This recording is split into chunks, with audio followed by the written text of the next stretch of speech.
All right, so looking at the XTone Pro by XSonic. Basically, it's a 2-in, 2-out interface with MIDI in and out as well. I did an unboxing video. You can see more pictures and stuff of it, which you can watch here.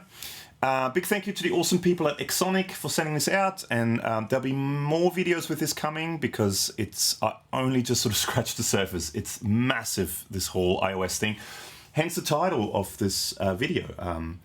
I think this sort of stuff could possibly be the future of music production and sort of the direction that music production is going into, because it's massively powerful what you can do. So this thing basically, like I said, 2-in, 2-out. You've got a left in, which is a phono jack, and then you've got a combo jack here, which is an XLR and guitar jack input, 1/4-inch input. You've got a right and left output, 1/4-inch, and you've got a both combined right and left output XLR here. You've got MIDI in and out, and you've got these 6 switches that you can pretty much assign to anything.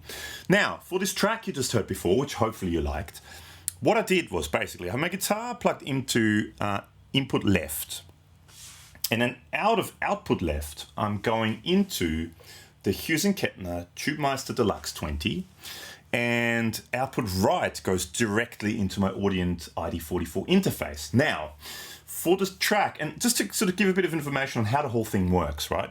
So right now I've got my iPad, which is here, and hopefully you can see the screen. So this is an app called AUM, which is basically a virtual mixer, right? So if you look at this is it. It's a virtual mixer. You can make more channels. You can have MIDI channels. You've got audio channels. You can assign input, output, everything. It's quite elaborate what you can do with it.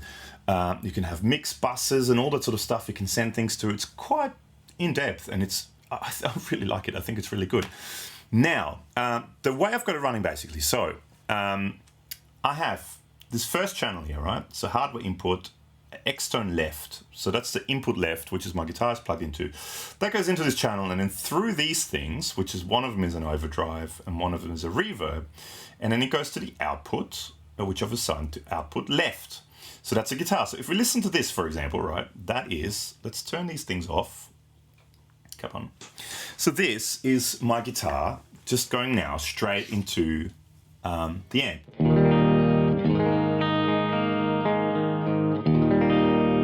So that's just the Hughes & Kettner, right?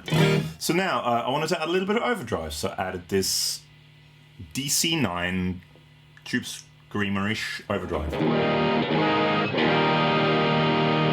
And I also wanted some reverb, and that's quite a big, long reverb. So I've added this 0 reverb.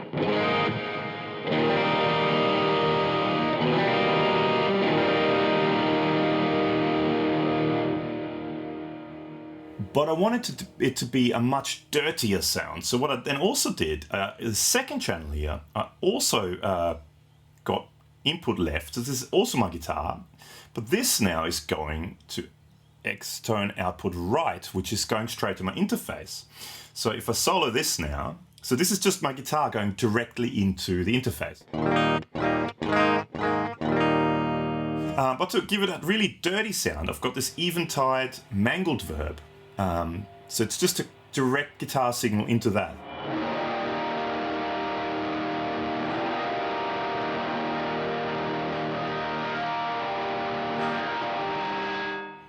And it's cool, the tail of it, it's this metallic thing.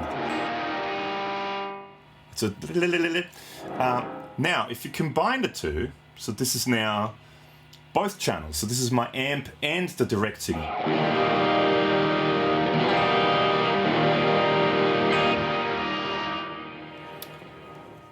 It's got this nastiness to it, which that's sort of what I really wanted for this track. So that's a guitar taken care of, right? And so that's sort of what I'm getting at is with this, you can use this. You can use an iPad, and or you could even use your laptop. You can use anything. You can use this as an interface for live use, where you assign, and we'll get to that. You can MIDI assign switches to do things for you. And you can even, you can use it with a microphone, and there will be a video coming up. There'll be more videos generally with this coming up, but there will be one just focusing on vocals, where we're going to use this as a vocal, and the iPad as a vocal processor that you can manipulate in real time with the iPad. Okay, so that's that. Now, drums. Okay, so I'm using this thing called patterning 2, which looks like this, right? And it's this. So it's sort of circular based, you know, drum sequencer. You select the different sounds, you've got different sounds. You can select different drum kits, you know, there's tons of different drum kits. So I think it's quite a cool sounding drum sequencer. Now, we're going back into this. Hang on, let's stop this. Now, what I did with this is I wanted to have polyrhythms and counter rhythms and stuff going on. So what I actually did is I used a, let's clear it. I used a looper, right? Not a looper, looper basically, this thing called Enzo, sort of sampler looper, right? And I looped 1 bar of it. So everything is in, you know, let's go to this. Everything is at 80 beats per minute, which is on the side here. So everything is sort of set up roughly to be 80 beats per minute. And AUM, the software I'm using here, or the app I'm using here, kind of runs everything tempo-wise. Now, what I'm doing with this is, I've got this going, right? Now up here, hang on, I've got to press play here at the right time. So what I'm going to do now is I'm going to loop 1 measure, right?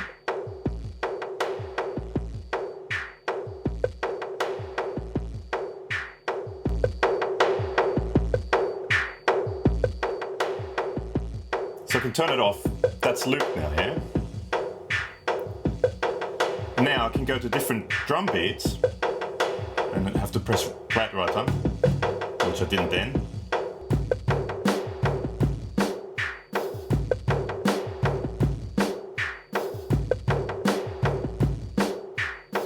So I've got these sort of counter rhythms going, these 2 different rhythms going at the same time. What I also did in this is I added this lo-fi thing. Let's stop this, which is this, which is a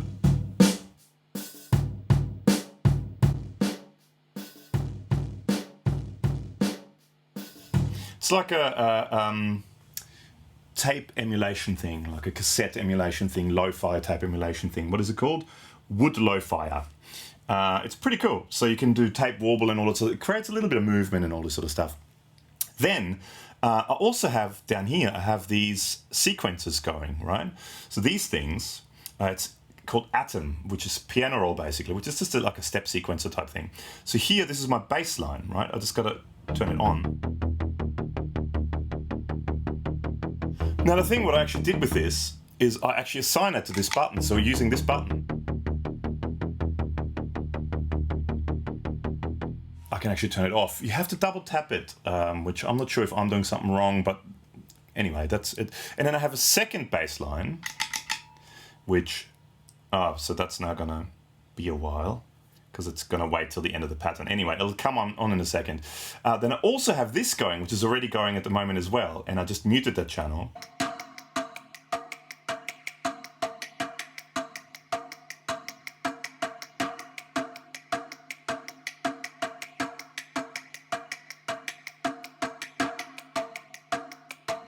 Which is this thing called Ting by Clevgrand. And it, oh, there's now the other bass line,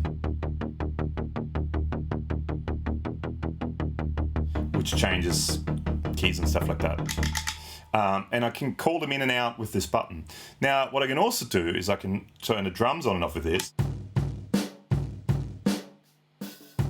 But I mean, you can assign this to do anything you want. This is just what I did for this particular, you know, track that I recorded. So the bass synth, by the way, is this Moog Model D, which was free. I don't know if it still is, but for quite a long time, for a little while, it was free during this whole lockdown thing.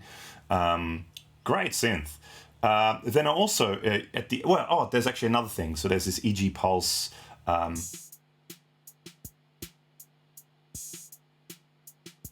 Which are added in as a counter rhythm again in the track, another rhythm that sort of, it adds, you know, I like layering rhythms.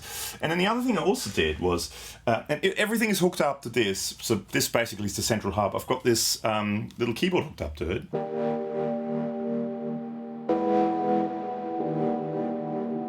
Which is Tines, again by Clevgrand. I quite like a lot of the Clevgrand stuff. And it also has this lo-fi thing, wood lo-fi going onto it. With actually, this has got a lot of tape rotation movement. So it adds this sort of modulation warbleness to it, right? So without it, Just adds this grit to it.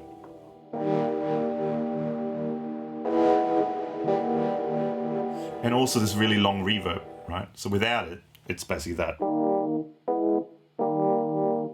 So all this, everything is run by the XTone Pro. So via MIDI, this is running that. So that's basically the track. So I tried to make it sort of somewhat interesting, you know, by using the guitar, using different outputs, so I can have the guitar running direct into my amp, but using it as a stomp box type thing. So you can also then turn these the overdrive and stuff. You could assign the buttons here to turn it on and off. It's very simple to say. It's all MIDI learn commands basically. So you assign what you want to turn on and off, and then you push the button and it learns it automatically. You can also hook up an expression pedal, which I didn't do, but I will do it with another video. So AUM is just one of the many things you can use with it. You can use standalone software. There'll be other apps that I'll be using, which are standalone apps in upcoming videos. I really only just sort of scratched the surface. I want to try and make this somewhat interesting. Hopefully it was, by using it with the different outputs left and right. I'm going to try and do some more specific functions for it at some stage. But yeah, I hope that made sense. I hope you liked that. I hope you liked the track. Let me know in the comments below. If you did like it, please give it a thumbs up. That would be much appreciated. Big thank you again to the awesome people at XSonic. They've been so helpful throughout the whole thing, and I've been texting with them and messaging back and forth for a while, and they let me download a bunch of these apps, gave me codes for these apps, so it's much appreciated. Thank you so much for that. Yeah, and thank you everyone for watching, and I hope that all made sense, and I hope you all liked it, and see you in the next video. Bye.